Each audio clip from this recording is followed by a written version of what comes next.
Hello, Bacho. Welcome back to the channel. As we all know that just a few months are left in your board examination, you all are preparing very well.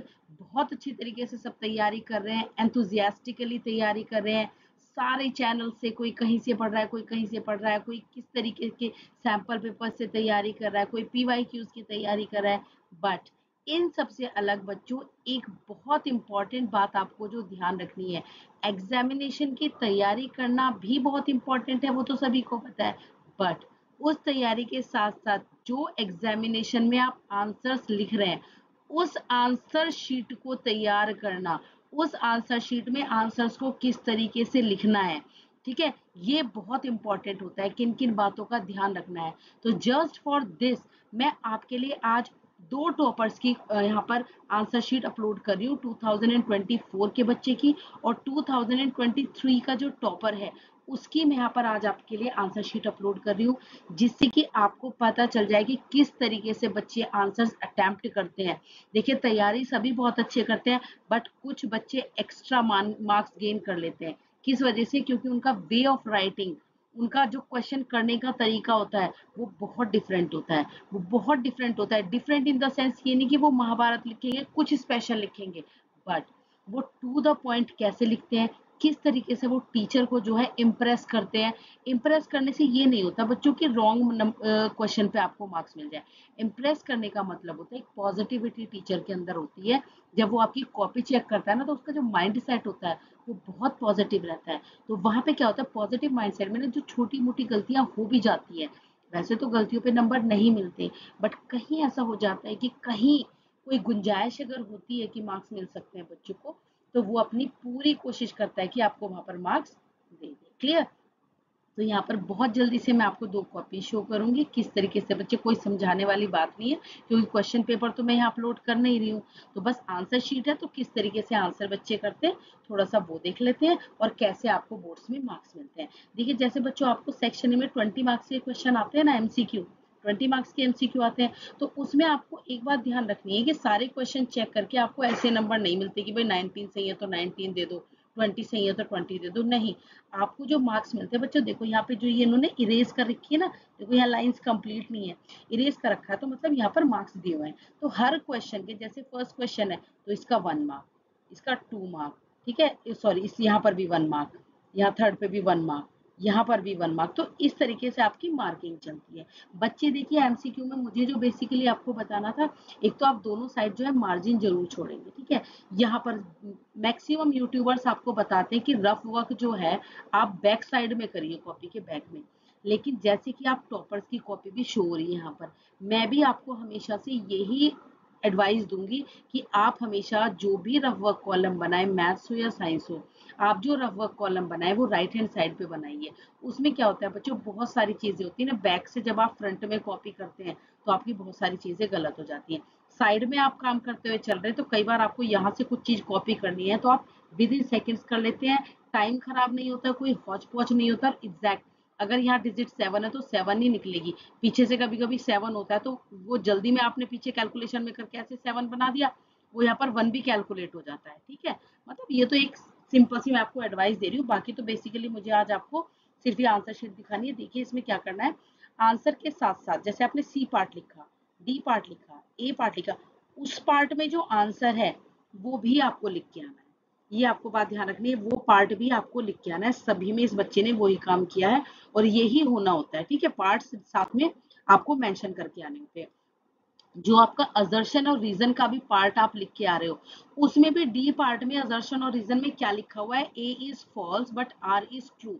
इस तरीके से आप पूरा answer completely लिख के आएंगे. Clear? अब यहाँ पर सेक्शन बी पे आ जाते हैं. जैसे 2 मार्क्स का अगर क्वेश्चन है बच्चों, तो जो आपको मार्क्स मिलते हैं ना बच्चों, वो किस तरीके से मिलते हैं, तो देखो यहाँ पर भी इन्होंने ब्लैंक छोड़ा हुआ है. ठीक है, यहाँ पर भी ब्लैंक छोड़ा हुआ है. तो यहाँ पर तो ज्यादातर एग्जामिनेशन नंबर देते नहीं है. एग्जामिनेशन जैसे 1 मार्क का है तो 1 मार्क यहाँ दे देते हैं, 1 मार्क यहाँ दे देते हैं और यहाँ इसको कंप्लीट लिख देते हैं कि भाई हमने इस क्वेश्चन पर 1 एंड 1 2 मार्क दे दिए, ये वाला 1 एंड ये वाला 1 2 मार्क दे दिए. यहाँ पर ब्लैंक था तो इस एग्जामिनर ने यहाँ पर दे दिए. बेसिकली मार्क्स यहीं पे साइड में दे दिए जाते हैं और यहाँ सर्कल बना के उन मार्क्स की टोटलिंग हो जाती है. क्लियर? इसी तरीके से यहाँ पर भी जैसे 2 पार्ट है तो 1 मार्क यहाँ हो गया, 1 मार्क यहाँ हो गया, तो यहाँ पर 2 मार्क्स हो गए। इस तरीके से आपकी बोर्ड की कॉपीज चेक होती हैं। आंसर्स मैं आपको इस बच्चे के दिखाना चाह रही हूँ। राइटिंग भी अच्छी है, लेकिन राइटिंग ऐसी नहीं है कि बहुत ही ज्यादा बहुत ही खूबसूरत राइटिंग है। बार बार आपको ये कहा जाता है बहुत सुंदर लिखो, बहुत सुंदर लिखो, बहुत सुंदर लिखो, लेकिन बच्चों बहुत सुंदर लिखने के चक्कर में आप पेपर छोड़ के मत आ जाना। ये बच्चे की देखो फास्ट रनिंग हैंड राइटिंग है बहुत, हाँ क्लीन वर्क जरूर चाहिए, क्लीन वर्क जरूर चाहिए। हैंड राइटिंग अभी मैं आपको नेक्स्ट कॉपी दिखाऊंगी, उसकी हैंड राइटिंग भी बहुत गंदी है, ठीक है, बट उस बच्चे ने क्लीन वर्क किया। हैंड राइटिंग बहुत मतलब नॉर्मल सी है, बहुत गंदी तो नहीं, बहुत गंदी नहीं है, हैंड राइटिंग नॉर्मल सी है, बट क्लीन वर्क किया हुआ है और उसमें भी सही आंसर है तो मार्क्स मिलते हैं। अगर आपकी हैंड राइटिंग थोड़ी अच्छी भी नहीं है और आपका आंसर करेक्ट है तो आपको फुल मार्क्स मिलते हैं, हैंड राइटिंग के मार्क्स नहीं है। हैंड राइटिंग केवल इसलिए बोलते हैं जिससे कि इजीली टीचर को समझ आ सके और वो कॉपी को जल्दी चेक कर सके और उसको चेक करने में इजी रहे, बस इसलिए। और गंदी हैंड राइटिंग के चक्कर में वो कुछ उस चीज को गलत ना पढ़ ले, बस इसलिए बोलते हैं कि हैंड राइटिंग साफ होनी चाहिए। साफ का मतलब है बहुत मतलब नीट एंड क्लीन वर्क करिए, बट ये नहीं कि आप बहुत सजाएंगे कॉपी को, बहुत ही सुंदर सुंदर लिखेंगे, ऐसा कुछ नहीं है, ठीक है। जैसे यहाँ पर इस बच्चे ने न्यूमेरिकल किया है, गिवन लिखा है, ठीक है, फॉर्मूले लिखे हैं, फिर फॉर्मूले में जैसे पुट किया है, यहाँ पे कन्वर्जन्स जो भी किए हैं, ठीक है, और मतलब जो भी कुछ यहाँ पर ये वर्क किया है, इस तरीके से कटिंग वगैरह की है, ये इस तरीके से आंसर, जो आंसर आएगा उसको बॉक्स में बना के आना है, जो आंसर आएगा विद यूनिट उसको बॉक्स में लिख के आना है। यूनिट का बहुत ध्यान रखेंगे और बॉक्स का बहुत ध्यान रखेंगे, ये बात आपको बहुत अच्छे से ध्यान रखनी है, ठीक है। बाकी जो भी आपकी बैलेंस करेंगे, जितने भी आपकी इक्वेशंस हैं, ठीक है, बैलेंस वगैरह करनी है। क्वेश्चंस देखो इसने बच्चे ने बहुत इलेबोरेटेड फॉर्म में नहीं लिखे हुए, ये नहीं किया हुआ इसने कि मैं बहुत बड़े बड़े आंसर लिखूं, टू द पॉइंट आंसर लिखे हुए हैं, ठीक है, टू द पॉइंट इसने आंसर यहाँ पर किए हुए हैं, या इसने कैलकुलेशन की थी यहाँ पर राइट हैंड साइड पर। क्लियर है? ये रहे कुछ क्वेश्चंस आपके जो भी हैं आप देख लीजिएगा, जिस तरीके से भी पेपर आता है। यहाँ पर डायग्राम्स आपको पेंसिल से बना के आ रहे हैं, क्योंकि ये प्रिंटेड फॉर्म में तो आपको ये लग रहा है कि ये पेन से बना हुआ है, लिखा शायद बच्चे ने पेन से है, बट ध्यान रखना आपको जो है पूरा डायग्राम पेन मतलब पेन का यूज नहीं करना है, पूरा डायग्राम आपको पेंसिल से बना के आना है, चाहे कुछ भी हो जाए। अच्छे से नीट एंड क्लीन डायग्राम बना के आना है, और नीट एंड क्लीन में भी वहां बैठ के बस ये मत सोचना कि मैं इस डायग्राम को सजाता रहूं या सजाती रहूं। मैं जेन्युइनली बात बता रही हूँ, ठीक है, जब मैं कॉपी चेक करती हूँ तो मैं भी यही सोचती हूँ कि ऐसा नहीं आपको ये करना है कि बस मैं बहुत डायग्राम सजा दूं। अपना थोड़ा टाइम को ध्यान में रखते हुए डायग्राम बनाइए, नीट एंड क्लीन बनाइए, बहुत सजाने के चक्कर में नहीं लगना है डायग्राम्स को। अच्छा, ये क्वेश्चन जो है ये बोर्ड वालों को बड़ा फेवरेट क्वेश्चन है, ये बहुत सारे पेपर में बच्चों आता रहता है, सोलेनॉइड। आप भी तैयार करके जाना सोलेनॉइड को बहुत अच्छी तरीके से। जो देखो इंपॉर्टेंट पॉइंट है, आपको लगता है कि मेरा क्वेश्चन बिल्कुल करेक्ट है तो अपने इंपॉर्टेंट पॉइंट्स को मार्क करके आना, जैसे इस बच्चे ने किया है। लेकिन अगर आपको डाउटफुल केस है, अगर आपको है भाई डाउट है कि मेरा पूरा आंसर ठीक नहीं है या मैं इस क्वेश्चन को पूरे तरीके से आंसर को नहीं कर पा रहा हूँ, तो आपको बच्चों ध्यान रखना इंपॉर्टेंट मार्क्स नहीं करके आने। जिस चीज का आपको क्लियर है कि ये मेरा बिल्कुल सही है, तभी आपको वो चीज मार्क करके आनी है पूरे आंसर में, ठीक है। अगर आपको लग रहा है मैंने बना के आंसर किया है, मैं डाउटफुल हूँ, सही है ना, उसमें मार्क मत करके आना, ये अच्छे से ध्यान रखना है। हाँ, आपका आंसर आपको बिल्कुल करेक्ट तैयार है तो आप मार्क लगा के आइए, फाइन। तो जो कटिंग वगैरह है आपको इस तरीके से कटिंग कर देनी है, आपको बस एक सीधी लाइन लगा देनी है, ठीक है। बाकी कटिंग पे बहुत ज्यादा इश्यू नहीं बनता, सब कहते हैं ऐसे नहीं करके आना, वैसे नहीं करके आना, वो सिर्फ एग्जामिनर के लिए होता है कि एग्जामिनर का मूड खराब ना हो कॉपी को देख के, तो एक सिंपल सी ऐसे लाइन लगा के आ जाते हैं। क्लियर है? यहाँ पर इस तरीके से सारे क्वेश्चन आपको मैंने दिखा दिए, किस तरीके से इस बच्चे ने वर्क किया है, खुला खुला वर्क करके आना है, हर आंसर के बाद लाइन छोड़ के आनी है, ठीक है, हर पार्ट के बाद लाइन छोड़ के आनी है। और आंसर के बाद तो आप कोशिश करिएगा जब भी आप नेक्स्ट आंसर कर रहे हैं, जैसे ये बच्चे का यहाँ पर खत्म हो गया, आप यहाँ पे 2 लाइन्स छोड़ना, ठीक है, 2 लाइन्स आपको गैप यहाँ पर छोड़ना होगा, ठीक है, उससे बहुत अच्छा रहता है वर्क। हमें भी पता है जब हम चेक करते हैं तो जो हमें इंस्ट्रक्शंस मिलती है, 2 लाइन्स आप अच्छे से गैप में इस यहाँ पर छोड़ दें, और हर पार्ट के बाद तो आपको 1 लाइन जरूर छोड़नी है। डायग्राम आपको पूरे लेबल करके आने हैं और अच्छी तरीके से पेंसिल से तैयार करके आने। क्लियर है बच्चों? तो ये हो गया आपका एक बच्चे की कॉपी, ये आ गया 2024 की मैंने कॉपी दे दी है। अब यहाँ पे एक क्वेश्चन में अगर आपको डायग्राम दिया हुआ है, अगर आपके पास टाइम है, अगर आपके पास टाइम है तो आप उस क्वेश्चन को बनाइए, और अगर आपके पास टाइम नहीं है तो जरूरत नहीं है डायग्राम बनाने की, आप अपना पहले पेपर कंप्लीट करिए, सारे आंसर्स लिखिए, बॉक्स में होने चाहिए और यूनिट साथ में होने चाहिए, बॉक्स में होने चाहिए और यूनिट साथ में होने चाहिए, ये आपको बेसिकली ध्यान रखना है।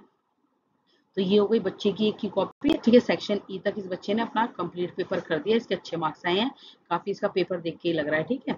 अब आ जाते हैं बच्चों नेक्स्ट कॉपी पर। यहाँ पर ये 2023 की मैंने एक आंसर शीट आपके लिए अपलोड कर दी है। इस आंसर शीट में भी देखो बहुत ज्यादा अच्छी हैंड राइटिंग नहीं है, साफ सुथरी है, समझ में आ रहा है, पर ऐसा नहीं है कि बहुत नंबर 1 हैंड राइटिंग है, आप आगे भी देखेंगे। तो इस बच्चे ने भी वही काम किया, सारे ऑप्शंस जितने भी हैं, ऑप्शन का पार्ट के साथ उसका आंसर भी साथ में लिखा हुआ है, ठीक है। ये बिल्कुल बेसिकली आप बात को ध्यान रखेंगे कि जो भी पार्ट असर्शन है रीजन इसने कंप्लीट लिखा हुआ है बच्चे ने, कि जो भी मेरा असर्शन है रीजन का आंसर है डी सही है, तो वो डी के बारे में आप लिख के आएंगे कि जो भी आपको पेपर में मेंशन होगा। अब देखो जैसे इसने कटिंग एक सिंपल कटिंग कर दी, जो जो इसको लग रहा था मुझे इंपॉर्टेंट लग रहा है, ठीक है, जो इंपॉर्टेंट, वैसे यहाँ पर कुछ ऐसा इंपॉर्टेंट इसने मार्क नहीं किया है, बट जो जो इसको लग रहा था इसने मार्क कर दिया है। वहां पे टीचर तो तभी भी आपका पूरा आंसर ही पढ़ती है, ठीक है, टीचर आपका पूरा आंसर ही पढ़ती है, ये आपको ध्यान रखना है, अपनी बैलेंसिंग वगैरह की इक्वेशंस।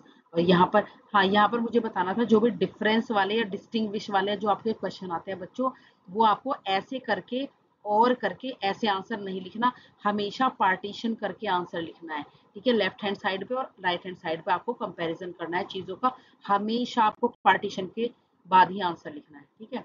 तो ये आपका हो गया, ठीक है। ये बीच बीच में इस बच्चे ने यहाँ क्रॉस लगाए हुए हैं, इसकी आपको नीड नहीं है, इसकी कोई ऐसी नीड नहीं है। पेंसिल से अपने डायग्राम बनाएंगे पूरी तैयारी से, ठीक है। तो ये आप देख लेना, ये मैंने आपके लिए कॉपी तैयार कर दी है, ठीक है। जहां आपको लगे कि भाई मेरा बिल्कुल सही है तो भी आप मार्क लगा के आए, नहीं तो आपको मार्क नहीं लगा के आना। तो ये सारा का सारा आपको पूरी कॉपी रेडी हो गई है, तो आप देख लेना। ये जैसे फ्लो डायग्राम है, तो इस बच्चे ने बड़ा सुंदर सा फ्लो डायग्राम बना दिया है। तो कई बार अगर आंसर में आपसे फ्लो डायग्राम मांगा है तो आप बनाइए, लेकिन कई बार बहुत अच्छा होता है कि आंसर में, जैसे ये बहुत बड़ा सा आंसर है और इसमें अगर फ्लो डायग्राम नहीं भी मांगा और आपको लगता है कि शायद मैं आंसर में कुछ गड़बड़ कर रहा हूँ, तो आप ना एक्स्ट्रा में फ्लो डायग्राम भी बना के आ जाइए, उससे मार्क्स नहीं कटेंगे, बट उससे क्या फायदा होगा, अगर यहाँ आपका कुछ रह भी गया, ठीक है, इन केस यहाँ पे आप कुछ मिस भी कर देते हो और फ्लो डायग्राम में वो कंप्लीट है, तो आपको फिर कंप्लीट मार्क्स मिल जाते हैं, आपको फिर कंप्लीट मार्क्स मिल जाते हैं कि बच्चे को पता है फ्लो डायग्राम में उसने मेंशन किया, इन केस हो सकता है उसका यहाँ पर छूट गया हो किसी भी तरीके से, ठीक है ना बच्चों। तो ये आपके सारे क्वेश्चंस हो गए, इनको आप अच्छे तरीके से देख लेंगे एक बार कॉपी को। कोई भी ये पेपर मैं आपको दे दूंगी, ठीक है। अगर आप कहेंगे कि मैम इनके हमें पेपर्स प्रोवाइड कर दीजिए, तो मैं आपको एक क्या वीडियो बना दूंगी जिसमें ये इन ईयर्स के पेपर दे दूंगी, पेपर के सॉल्यूशन भी दे दूंगी। सीबीएसई के सैंपल पेपर, तो ये मैंने बोला था ना इंपॉर्टेंट क्वेश्चन है, सोलेनॉइड को तो बहुत जल्दी से कैच करते हैं और देते हैं। तो मैं सीबीएसई के सैंपल पेपर तो बच्चों अपलोड करने ही वाली हूँ। तो अगर आप चाहते हैं कि मैं प्रीवियस ईयर के भी कुछ क्वेश्चन और उनके साथ उनके आंसर्स, क्वेश्चन पेपर के साथ उनके आंसर्स अपलोड करूं, तो मैं वो भी कर दूंगी। अगर आप चाहते हैं तो आप मुझे कमेंट सेक्शन में बता सकते हैं कि मैम सीबीएसई के सैंपल्स पेपर्स के साथ साथ आप हमें पी वाई क्यूज के भी पूरे पूरे पेपर दे दीजिए 5 ईयर्स के, तो मैं 5 ईयर्स के पेपर विद आंसर्स आपको दे दूंगी। क्लियर है। तो यहाँ पर हो गया आपका पेपर, ये देख लीजिएगा इस तरीके से बच्चे ने किया है, पार्टीशन करके इसने जो भी क्या डिफरेंस पार्टीशन के साथ दिया है, पार्टीशन के साथ ही आपको देना है डायग्राम्स, अच्छे से जो भी डायग्राम आएगा उसको कंप्लीटली आप लेबलिंग वगैरह करके अच्छे से बना के आएंगे, ठीक है बच्चों। तो चैनल को सब्सक्राइब कर लीजिए, सीबीएसई के सैंपल पेपर विद सॉल्यूशन आने वाले हैं और प्रीवियस ईयर के क्वेश्चन पेपर्स अगर आप बोलते हैं तो मैं वो भी अपलोड कर दूंगी।